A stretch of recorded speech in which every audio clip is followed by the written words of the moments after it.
ایک ایسا وقت آنے والا ہے جب دنیا کے حالات بہت بدل جائیں گے، زمین کانپے گی، لوگوں کے دلوں میں ڈر بھر جائے گا اور ہر طرف فتنے پھیل جائیں گے، لوگ پریشان ہوں گے، بھوکا اور مشکلوں سے گھر جائیں گے۔ اسی وقت ایک بہت بڑا فتنہ سامنے آئے گا۔ وہ کہے گا میں ہوں تمہارا رب ہوں، لیکن وہ کوئی خدا نہیں ہوگا، وہ ہوگا دجال، جس کے بارے میں ہمارے پیارے نبی صلی اللہ علیہ وسلم نے بتایا کہ آدم علیہ السلام سے لے کر قیامت تک اس سے بڑا فتنہ نہیں آیا۔ اس کی ایک آنکھ خراب ہوگی اور اس کے ماتھے پر کافر لکھا ہوگا۔ وہ لوگوں کو دھوکہ دے گا، لوگوں کو ایسی چیز دکھائے گا کہ بہت سے لوگ اس کے جال میں پھنس جائیں گے۔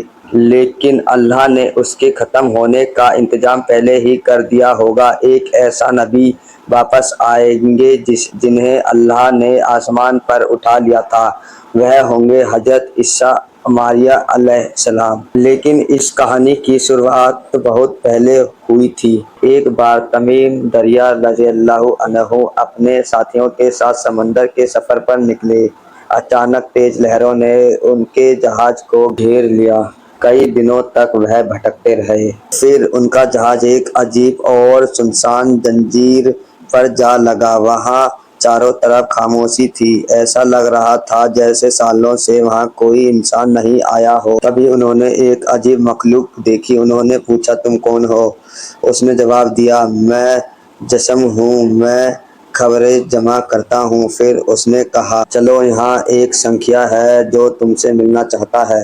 جب وہ آگے بڑھے تو انہوں نے ایک آدمی کو دیکھا۔ اس کا جسم بہت مضبوط تھا لیکن ہاتھ پاؤں زنجیروں میں بندھے تھے۔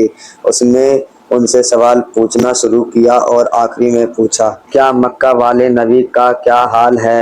انہوں نے کہا لوگ ان کی بات ماننے لگے ہیں۔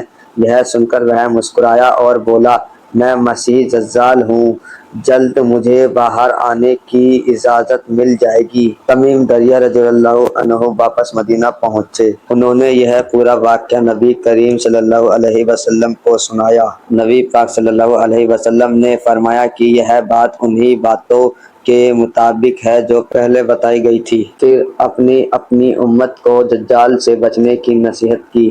آپ نے فرمایا جو سنکھیا سورہ الکہف کی پہلی 10 آیات یاد کرے گا وہ دجال کے فتنے سے محفوظ رہے گا۔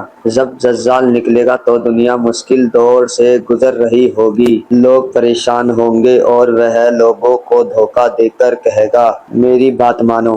لیکن اسی وقت اللہ کے حکم سے حضرت عیسیٰ علیہ السلام زمین پر آئیں گے۔ جب دجال وہ آخرکار اس کا انت طے ہوگا، اس کے بعد لوگ سمجھیں گے کہ اب سکون آ گیا۔ لیکن پھر ایک اور بڑی فتنہ سامنے آئے گا، یاجوج اور ماجوج۔ یہ کہانی صرف ڈرانے کے لیے نہیں بلکہ ہمیں یاد دلانے کے لیے ہے کہ سب سے بڑی طاقت دولت یا طاقتور لشکر نہیں بلکہ ایمان ہے۔ اور جب چاروں طرف جھوٹ اور فتنے بڑھ جائیں گے تو سورہ الکہف کو اپنا ساتھی بنا لینا، کیونکہ آخر میں انسان کو بچانے والی چیز صرف اس کا ایمان ہوگا۔